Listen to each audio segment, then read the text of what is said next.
안녕하세요. 저는 대구에 살고 있는 40대 여성입니다. 저에게는 올해로 6살이 된 아들이 하나 있습니다. 평소에 아이가 제일 많이 하는 말은 다름 아닌 왜 그래입니다. 6살이면 한창 세상만사의 온갖 것에 다 궁금증이 많을 나이라서요. 하루 종일 저를 졸졸 쫓아다니면서 이건 왜 그래? 저건 왜 그래? 하고 묻는 게 바로 저희 집의 일상입니다. 아들에게는 유치원 시절부터 친했던 동네 친구가 있는데 그 친구네는 맞벌이 가정이라 친할머니가 손주를 봐주고 계세요. 얼마 전 문득 학교를 마치고 돌아오던 아들이 제게 묻더라고요. 자기는 왜 할머니가 없냐고요. 그럴만도 했습니다. 아이의 외할머니인 저의 엄마는 제가 어릴 때 교통사고로 돌아가셨거든요. 그리고 친할머니를 모르는 이유는 바로 제가 시댁과 연을 끊었기 때문입니다. 돌이켜보면 시댁과 연을 끊게 되기까지는 정말 많은 일이 있었습니다. 제 인생에 2번 다시 없을 드라마보다도 더 극적인 사연이었죠. 그 사연이 궁금하시다면 제 이야기를 끝까지 들어주세요. 저는 28살에 저의 남편인 당시의 남자친구를 만났습니다. 집안 형편이 그렇게 좋지가 않았던 저는 대학을 칼 졸업하고 곧바로 취업을 했었죠. 어린 나이부터 일과 아르바이트를 병행하며 지내다 보니 저도 모르게 번아웃이 찾아오게 되더라고요. 무기력함에 시달리던 저는 정신적으로 너무 소모되었다 싶은 생각에 잠시 쉬어가기로 결정을 했습니다. 그리고 때마침 대만행 항공권이 특가로 떠 있는 걸 발견하고는 그곳으로 제 인생 첫 해외여행을 떠나보기로 했습니다. 중국 음식을 워낙 좋아해서 가서 맛있는 것도 먹고 관광도 즐기다 보면 날마다 바다까지 파고드는 이 무기력함에서 저를 건질 수 있지 않을까 싶은 마음이 들었죠. 경찰서라도 찾아야겠다는 생각에 당황스러운 얼굴로 주변을 두리번거리고 있을 때쯤 구세주 같은 목소리가 들렸습니다. 도와드릴까요? 네? 한국분이세요? 저 좀 도와주세요. 살면서 그렇게 한국어가 반갑게 들렸던 적은 없었을 겁니다. 그 사람이 바로 미래의 저의 남편이었죠. 친절이라는 단어를 사람으로 바꾸면 그건 아마 그 사람일 거예요. 대사관까지 찾아가 여권 분실 신고를 하고 또 재발급 신청과 거기에 필요한 서류를 수속하는 그 모든 과정에서 제 뒤를 든든하게 지켜주었죠. 택시비부터 시작해서 한국에 돌아오는 그날까지 급한 대로 필요한 돈을 빌려준 것도 그 사람이었고요. 한국으로 돌아오자마자 제가 먼저 밥을 사겠다며 연락을 했습니다. 나중에 물어보니 그 사람도 내심 저의 연락을 기다리고 있었다고 하더라고요. 그렇게 저희 둘은 연애를 시작했고 그로부터 2년이 지난 후에는 결혼을 하게 되었습니다. 그 후 몇 년이 지나도록 저희의 결혼 생활에는 별다른 문제가 없었어요. 딱 한 가지를 제외하고는 말입니다. 얘 지훈아, 너 대체 어디야? 왜 아직도 안 오니? 어머님, 그이 지금 화장실에 있어서 제가 받았어요. 아니 지금 시간이 몇인데 아직까지 집에서 출발도 안 하면 어쩌자는 거야? 걔 생각이 있는 애니 없는 애니? 어제 가게에 문제가 좀 생겨서 처리하느라 늦었어요. 곧 나갈 거예요. 오늘 여기 냉장고 들어오는 날인데 생각 있으면 새벽같이 와서 다른 짐들도 좀 옮겨놓고 해야 할 것 아니냐? 현관에 짐이 쌓여있어서 지금 아무것도 못하고 있다. 저렇게 눈치가 없어서는. 예상하신 대로 문제의 원인은 저희 시어머니였어요. 아니, 절반쯤은 남편에게도 문제가 있겠죠. 저희 남편의 가장 큰 문제는 사람이 착해도 너무 착해 빠졌다는 사실이었습니다. 그때 어려움에 처한 저를 그냥 지나치지 못했던 것처럼 도움을 요청하는 사람을 거절하지 못했어요. 특히 저희 시어머니를요. 시어머니는 10년 전부터 족발 보쌈집을 하고 계셨어요. 병상이 꽤나 많은 종합병원과 대학교를 끼고 있는 가게라 유동인구만으로도 장사는 꽤나 잘 되는 편이었어요. 원래는 이것저것 다른 장사를 하셨었는데 지금은 돌아가신 시아버지께서 동네에 매상이 괜찮던 설렁탕집을 인수해서 시어머니께 넘겨드린 이후로 그 자리에 족발집을 하기 시작하셨죠.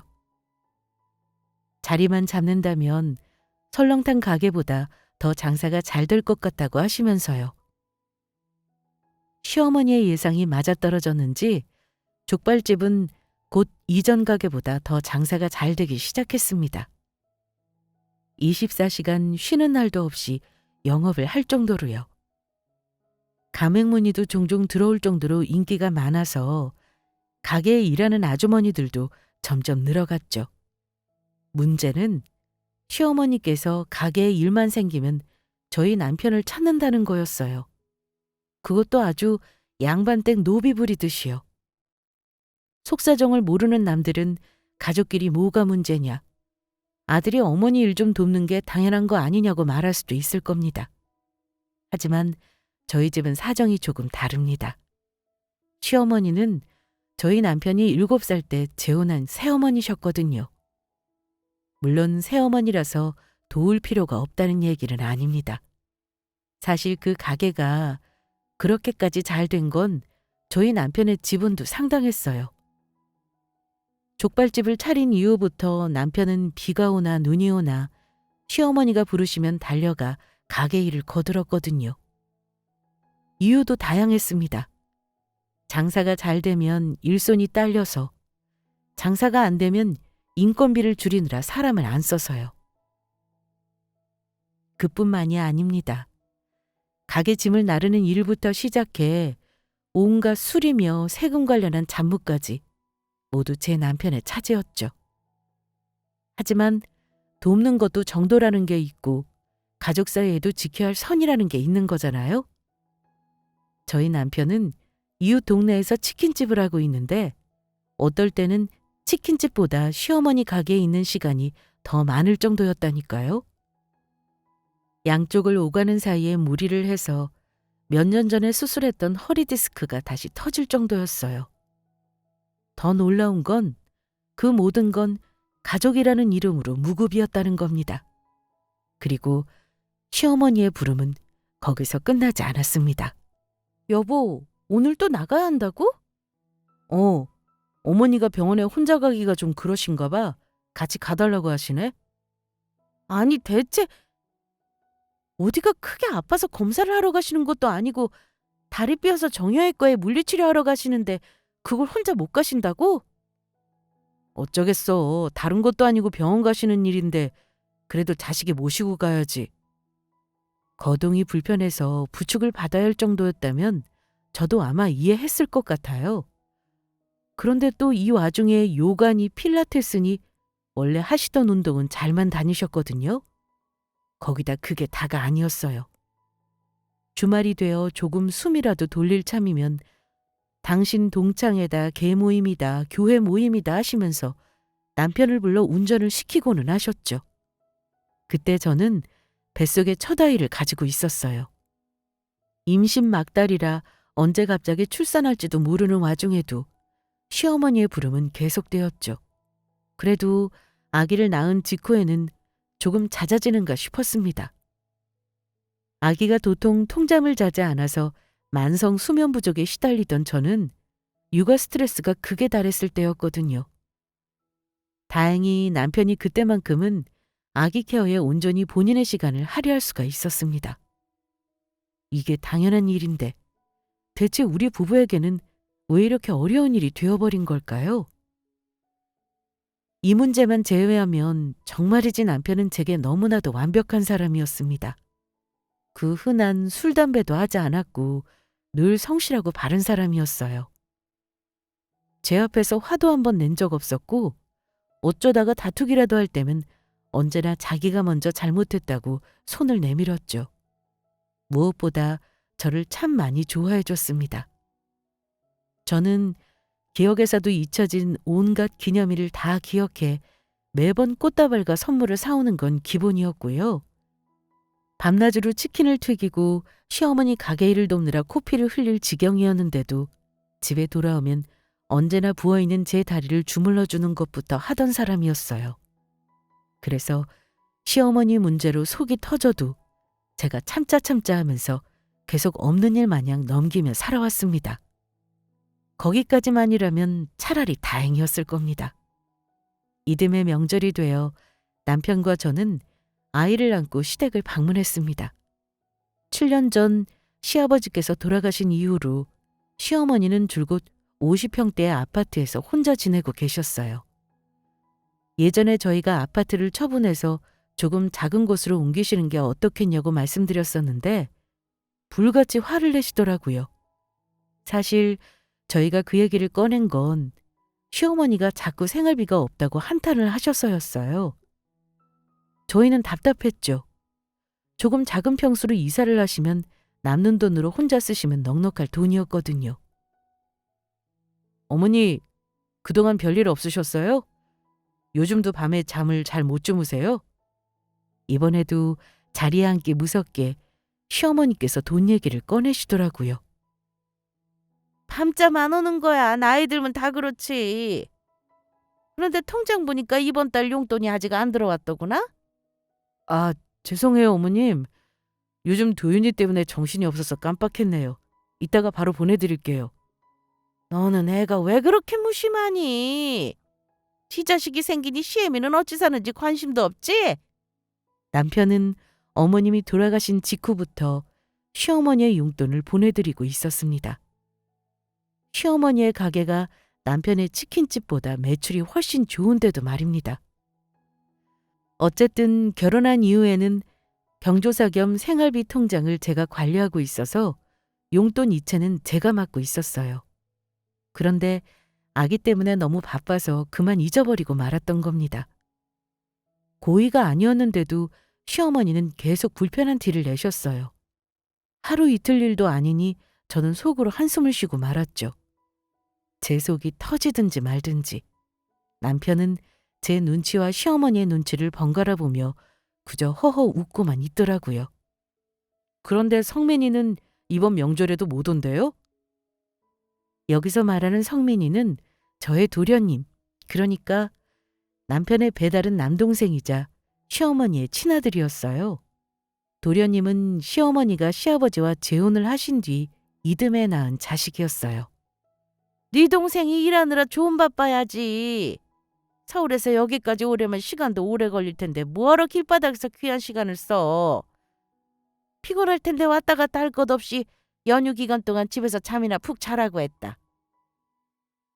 그래도 모처럼 얼굴도 보고 하면 좋았을 텐데요. 정 보고 싶으면 우리가 시간 내서 한번 올라가면 되지. 왜 바쁜 애를 오라가라 해. 말 나온 김에 조만간 서울 한번 가자. 지훈이 너 주말에 시간 되지? 저는 그 얘기를 들으며 말없이 쓴웃음만 짓고 있었습니다. 당신 큰아들은 바빠서 코피가 터질 지경인데 주 5일째 야근 없이 정시 퇴근하는 작은아들만 보이시나 봅니다. 새삼스러운 일도 아니었습니다. 이 집안에서 언제나 귀한 것, 좋은 것은 도련님 차지였고 저희 남편은 늘 그 다음이었으니까요. 오죽했으면 이 집에 시집왔던 첫 해에는 남편이 어디서 주워온 자식이 아닐까 하는 의심마저 할 정도였죠. 가끔씩 당신은 억울하지도 않느냐는 제 말에 남편은 그저 웃으며 대답했습니다. 자신은 형이니 양보하는 게 당연하고 어린 동생과 다퉈봐야 뭐 하겠느냐고요. 이 상황에서 제가 더 뭐라고 하겠어요? 말해봤자 제 입만 아플 뿐이죠. 그나저나 성민이 사업 준비는 잘 되고 있대요? 금방이라도 회사 관둘 것 같아서 제가 좀 더 알아보고 잘 준비한 뒤에 퇴사하라고 했는데. 우리 성민이 명문대 나온 애야. 지방대 나온 너도 아는 걸 걔가 모르겠니? 알아서 잘하겠지만 그래도 사업이라는 게 쉽지가 않잖아요. 잘 알아보고 하라는 의미였죠. 시어머니의 아들 차별은 그게 다가 아니었습니다. 툭 하면 도련님과 비교를 해대면서 사람을 기분 나쁘게 만들기 일쑤였죠.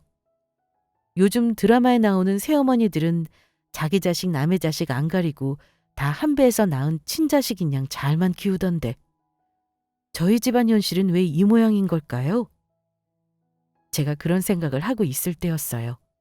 시어머니는 그 자리에서 정말 뜻밖의 말씀을 꺼내시더라고요. 안 그래도 그래서 말인데 나 용돈 좀 올려다오. 네? 그게 무슨 말씀이세요? 성민이 사업 자금이 생각보다 많이 드는 모양이더라고. 그래서 내가 조금 보태주려고. 저번에는 대출받아서 시작하면 충분히 될 것 같다고 하지 않았어요? 누가 뭐라니. 그런데 요즘 은행 대출이자가 워낙 비싸잖니. 그래서 내가 그 돈 조금 해주려고 그런다. 너희한테 보태달라고 하면 안 된다고 난리칠 것 아니니. 대신 내 용돈이라도 더 보내다오. 시어머니가 던진 얘기에 저는 그냥 입이 안 다물어지더라고요. 이걸 대체 어디서부터 바로잡아야 할지. 솔직히 복잡한 머릿속을 천천히 정리할 틈도 없었습니다. 속 없는 남편이 또 냉큼 그러겠다고 대답하기 전이었거든요. 저는 남편이 입을 열기 전에 먼저 대답했습니다. 어머님! 죄송한데 그건 좀 어려울 것 같아요. 도윤이도 태어나고 저희도 이래저래 돈 들어갈 곳이 너무 많아요. 아직 이 사람 매장도 생각보다 자리를 못 잡은 상태고요. 제가 말한 건 모두 사실이었어요. 이미 다달이 시어머니 용돈으로 100만 원을 드리고 있는 상태였습니다. 각종 경조사마다 드리는 돈은 또 제외하고요. 남편의 치킨 가게는 인건비가 빠지고도 조금 더 남을 정도긴 했지만 가게를 차리느라 받은 대출금을 갚고 있는 중이라 생활비는 항상 빠듯했습니다. 거기다 작년부터 제가 육아휴직 중이라 수입이 전혀 없는 상태이기도 했고요. 그리고 제 예상대로 시어머니는 불같이 화를 내기 시작하셨어요. 너희 내외가 용돈이랍시고 과자값도 안 될 100만 원 겨우 주면서 있는 생색 다 낼 때도 내가 그동안 참았다.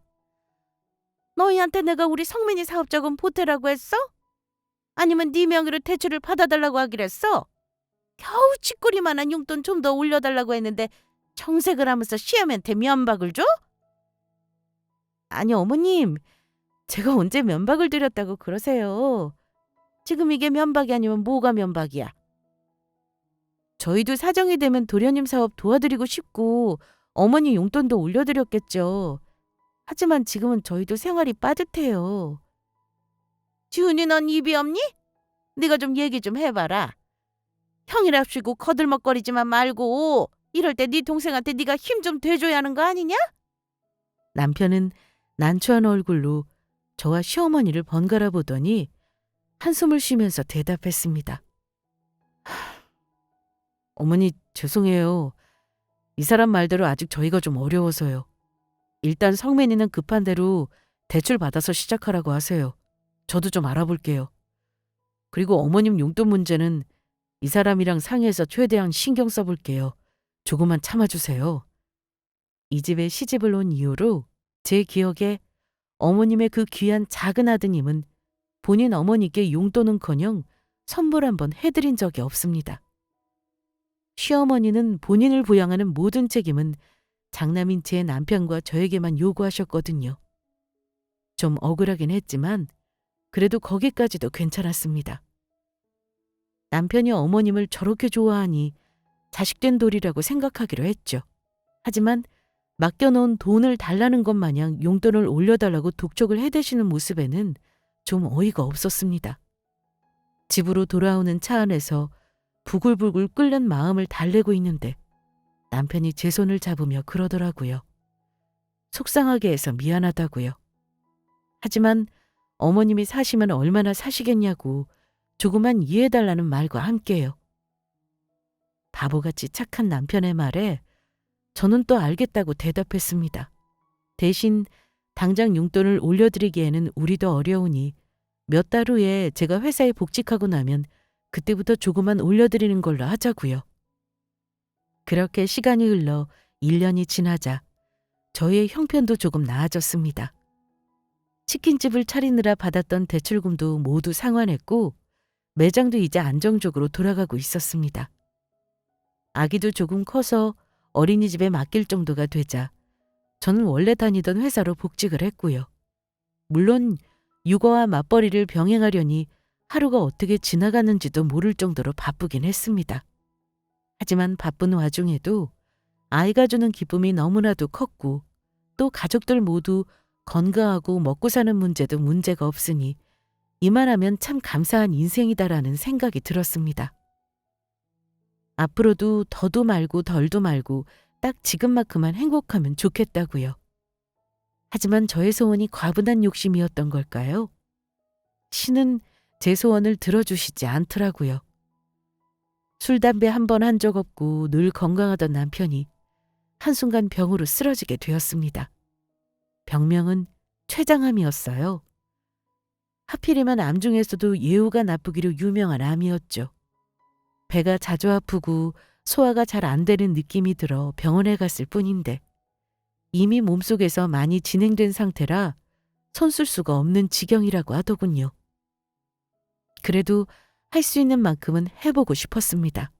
제 미련 때문에 큰 의미가 없을 거라고 의사들이 만류했던 수술을 결국 진행했습니다. 하지만 기적은 없었습니다. 남편의 상태는 수술방에 들어가기 전에 예상과 조금도 다름이 없었고 거의 아무것도 하지 못한 채 다시 배를 닫고 나와야 했습니다. 수술이 끝난 지 겨우 한 달쯤 뒤에 남편은 저와 아이가 지켜보는 앞에서 조용히 숨을 거두었습니다. 진단에서 사망까지 채 2달이 걸리지 않은 시간이었어요. 저는 그렇게 허망하게 남편을 떠나보내야 했습니다. 진아야, 이게 대체 다 무슨 일이야? 어쩌면 좋니? 이렇게 젊은 와이프에 저 어린애까지 놔두고 뭐가 그리 급하다고 벌써 갔대니? 마음의 준비를 하기에는 너무나도 짧은 시간이었습니다. 저는 장례식장에서 거의 혼이 나간 채로 주저앉아 있었습니다. 오는 조문객을 제대로 맞이할 정신도 없어서 가장 먼저 달려온 친정아버지께서 저를 도와 대부분의 절차를 처리해 주셨습니다. 저는 저를 끌어안고 우는 조문객과 함께 지칠 때까지 울다 말다 하는 게 할 수 있는 일의 전부였죠. 그리고 얼마 뒤 시어머니와 도련님이 장례식장에 도착했습니다.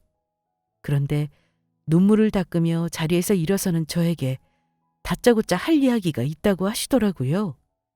빈소 뒤쪽에는 유가족들을 위한 방이 마련되어 있어서 저희는 그곳으로 들어갔습니다. 방문을 닫자 시어머니가 제일 처음 뱉은 말은 귀를 의심하게 하는 말이었습니다. 얘, 보험 수익자가 왜 네 이름으로 되어 있니? 네? 고모한테 다 들었다.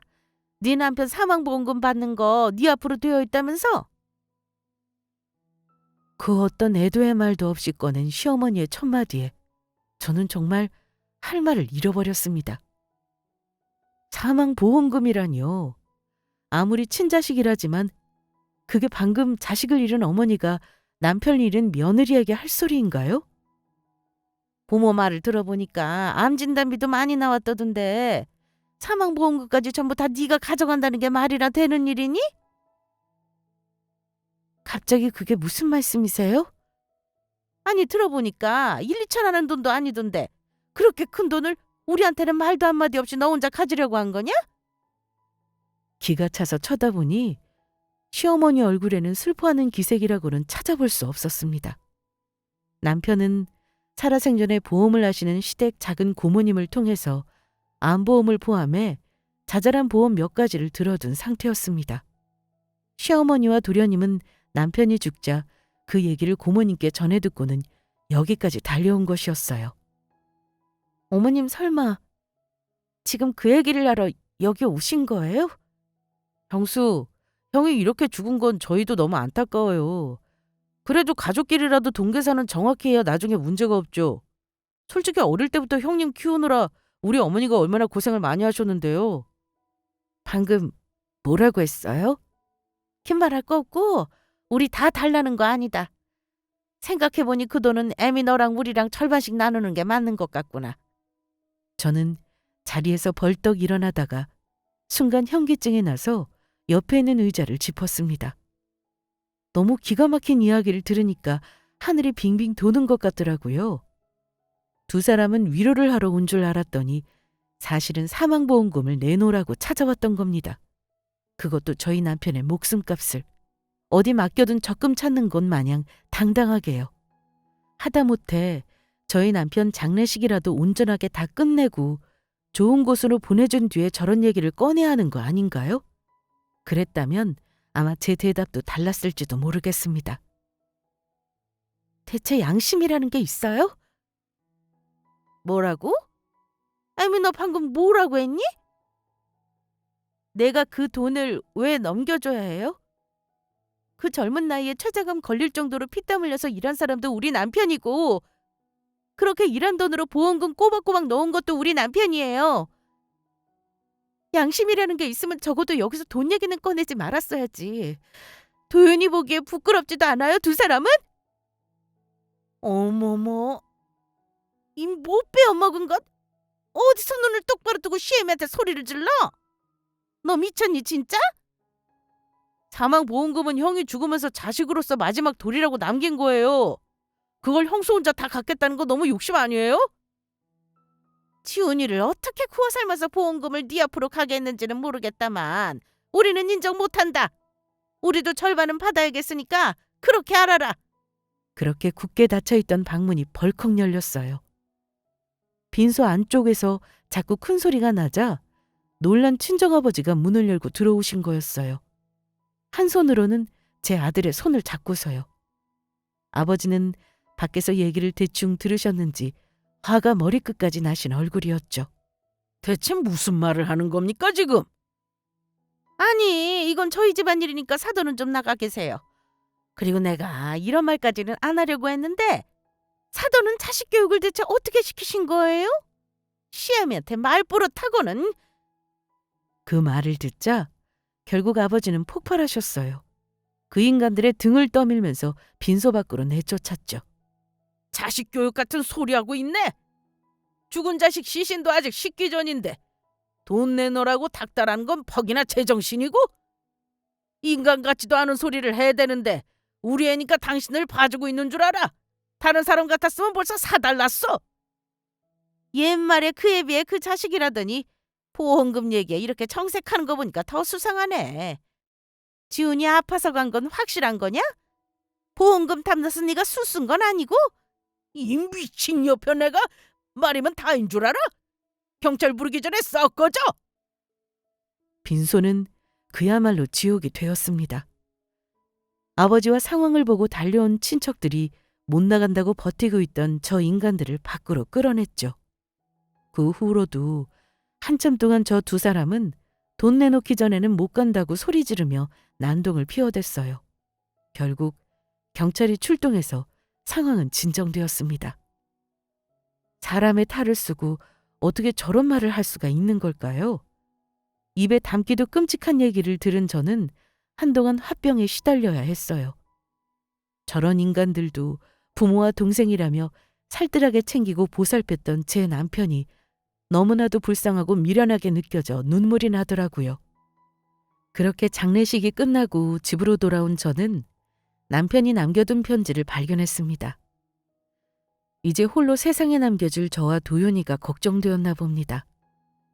편지에는 치킨집을 어떻게 정리할지에 대한 얘기와 그동안 들어둔 예적금, 주식 등등이 빼곡히 정리되어 있었습니다.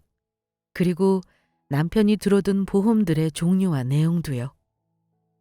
마지막이 가까워졌다는 걸 알게 된 순간부터 주변 정리를 해왔던 모양이에요. 췌장암은 고해감으로 분류되는 암이라 일반 암 진단비와 고해감 진단비 모두를 청구해서 받을 수가 있었습니다.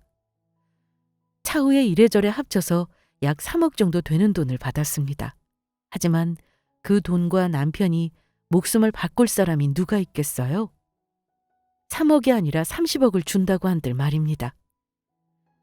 하지만 누구보다 힘들었던 건 저의 남편이었겠죠. 아픈 몸으로 저희에게 그 편지를 몰래 남기면서 어떤 마음이었을지를 생각하니 너무나 마음이 아팠습니다.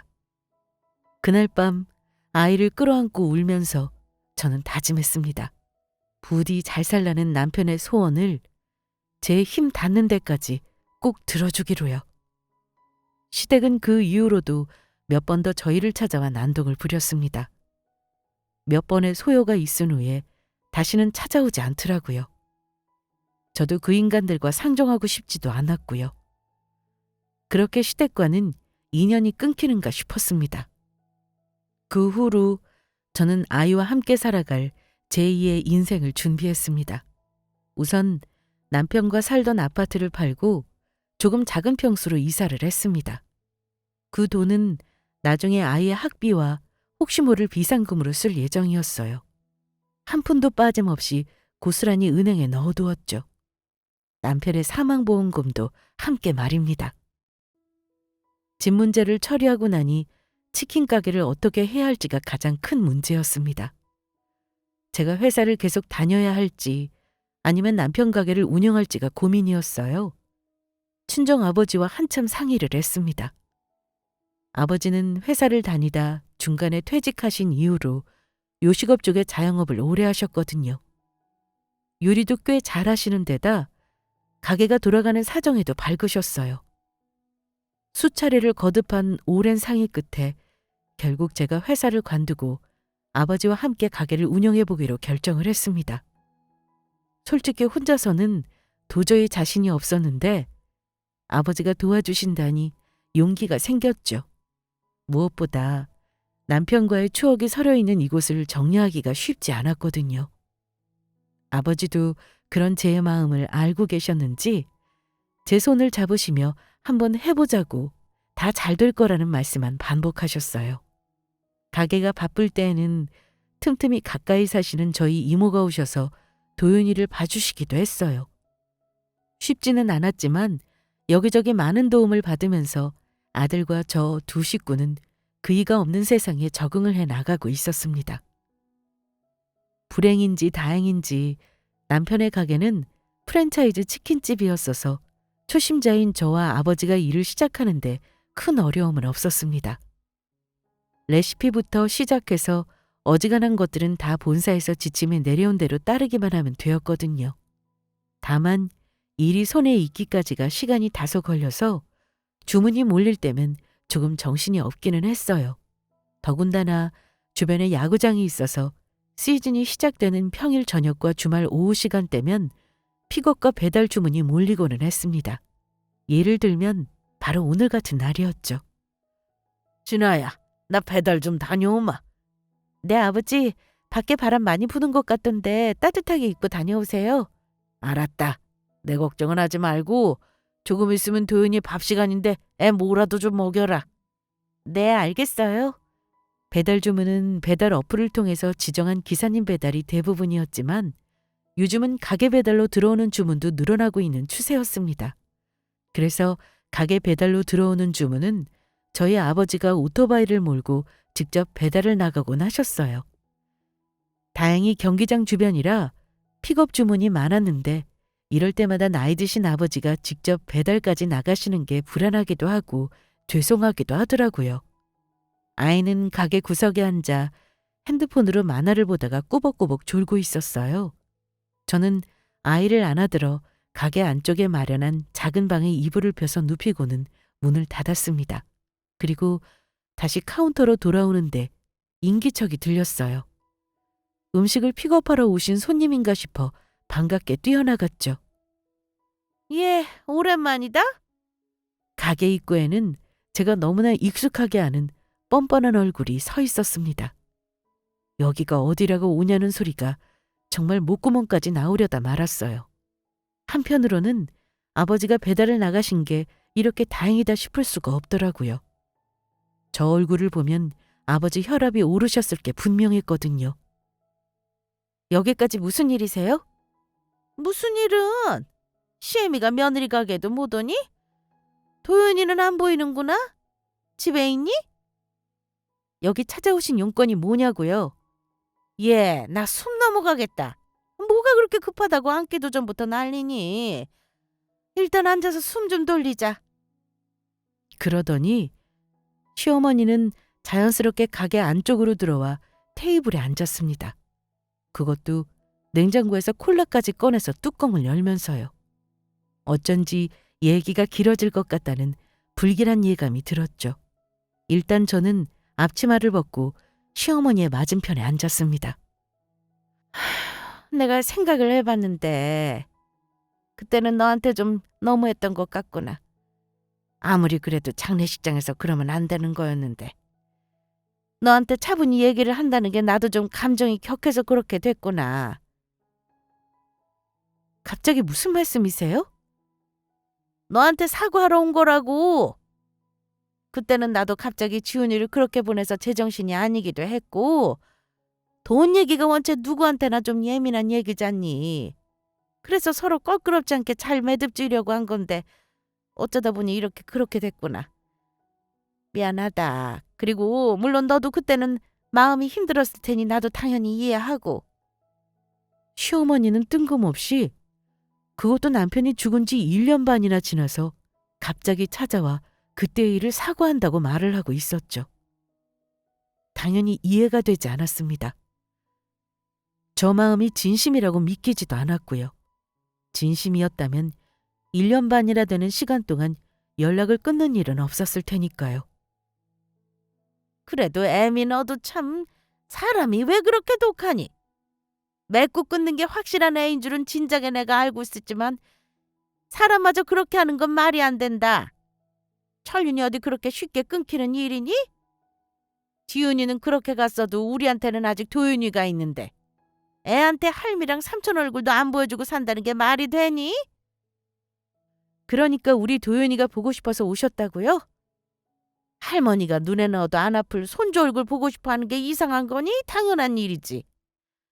내가 얼마 전에 백화점에 갔다가 애기 옷도 몇 벌이나 사다 놨는데 오늘 깜빡하고 못 가져왔구나. 내가 요즘에 이렇게 정신이 없다니까. 다 챙겨놨으니까 다음에 내가 가져다 주마. 아니면 네가 도윤이 데리고 한번 집으로 와도 좋고.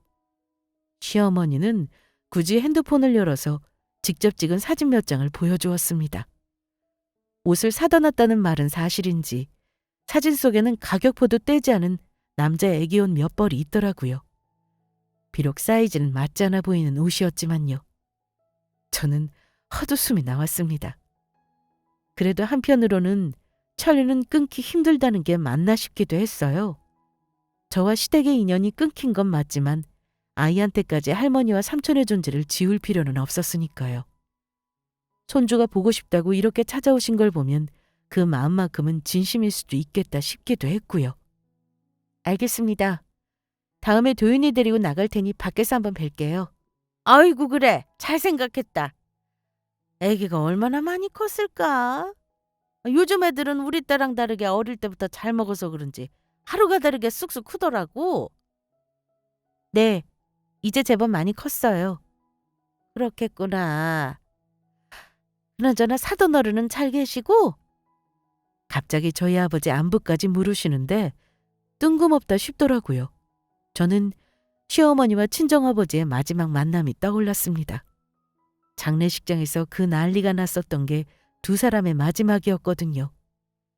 대충 건강히 잘 지내신다고 대답하고는 예의상 저도 시댁에는 별일이 없는지 물었습니다.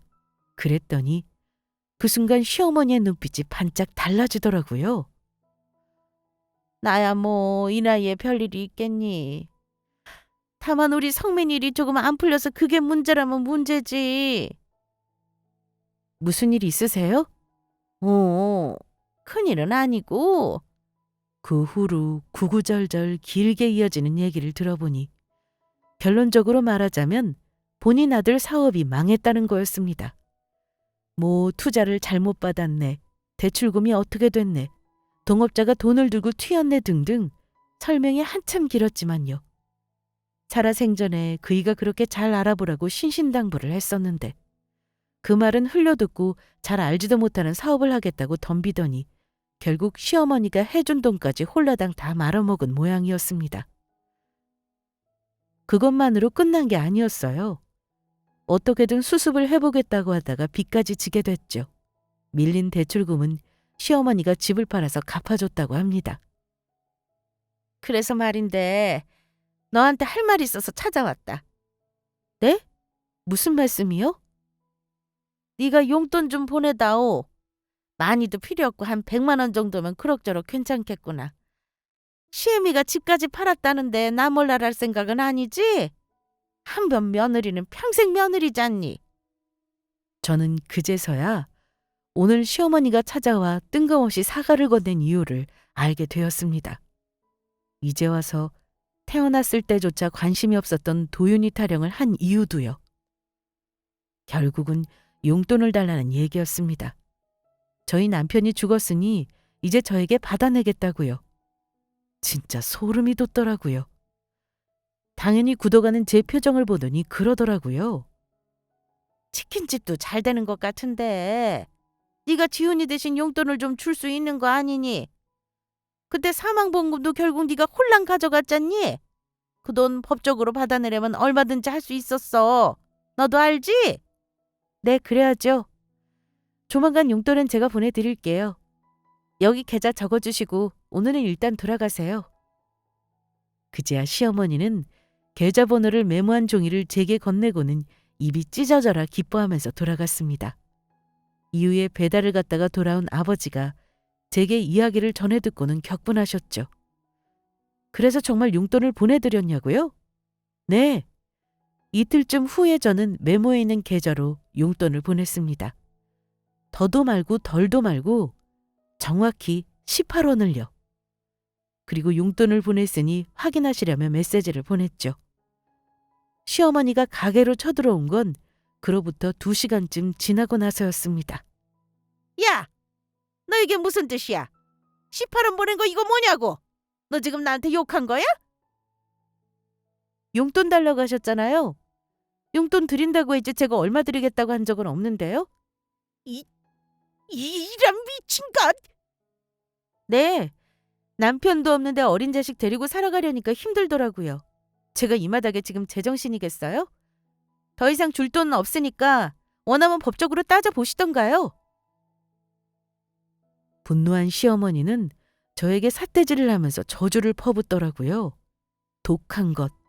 네가 못돼 먹어서 남편이 단명을 한 거라는 둥 입에 담지도 못할 온갖 욕을 다 해대면서요. 지칠 때까지 욕을 했는데도 제가 눈 하나 깜짝하지 않자 결국 나중에는 고소할 거라고 큰 소리를 치며 돌아가더라고요. 사망보험금에 자기 아들 돈으로 차린 이 치킨집까지 몽땅 내놓게 될 거라면서요. 하나도 무섭지가 않았죠. 그저 저 추악한 인성에 진절머리 날 뿐이었어요. 그 뒤로 어떻게 되었냐고요? 시어머니는 그 뒤로 시동생과 함께 다시 찾아왔습니다. 가게에서 돈을 내놓으라고 소리를 지르다 옆 가게에서 소란으로 신고를 해 경찰이 출동하기도 했고 고소를 하니 많이 전화로 제게 협박을 하기도 했죠. 마지막으로 찾아왔을 때는 정말로 사정이 어렵다며 그럼 조금이라도 보내달라고 아쉬운 소리를 하더라고요. 저도 매일같이 이러고 있는 게 지겹기도 하고 해서 몇백만 원이나 보내고 연을 끊을까 하는 생각을 하던 참이었어요. 한 이틀 고민하고 있는 사이 다시 문자로 욕을 퍼붓길래 결국 그마저도 없던 일이 되었지만요. 저는 자식을 키우면서 부모의 마음을 알게 되었고 제가 모르는 세상도 알게 되었습니다. 내 자식이 예쁘니 길에서 만난 남의 자식마저도 예쁘고 그렇게 귀해 보이더라고요. 그래서 더더욱 시댁이 이해가 가지를 않았습니다. 친자식은 아니지만 그 오랜 시간 동안 봐왔던 저희 남편에게 어떻게 그렇게 모질게 굴 수가 있었는지를요. 어제는 남편의 기일이었습니다. 이제는 제법 키가 많이 큰 아이와 함께 모처럼 남편의 제사상 앞에서 많은 이야기를 나누었어요. 이제는 꽤 오랜 시간이 지나버린 우리 첫 만남부터 아이가 태어나던 순간 그리고 그 이후의 모든 행복한 순간들에 대해서요. 그리고 그동안 참 고생이 많았다고 앞으로도 우리 걱정은 하지 말라고 말해주었습니다. 사랑해 제가 하는 말을 아이가 따라하면서 방긋 웃더라고요. 치킨집은 이제 꽤나 안정적인 수익을 내고 있는 편입니다. 아버지와 저 그리고 도윤이가 먹고 살기에 충분했죠. 그리고 주말 하루는 꼭 문을 닫고 아이와 함께 바깥 세상 구경을 하러 열심히 다니는 편입니다. 아버지가 없는 빈자리를 아이가 최대한 느낄 수 없도록 최선을 다할 생각이에요. 그리고 최대한 행복해져 볼 예정이고요. 잘 해낼 수 있겠죠? 여기까지 저의 얘기를 들어주셔서 감사합니다.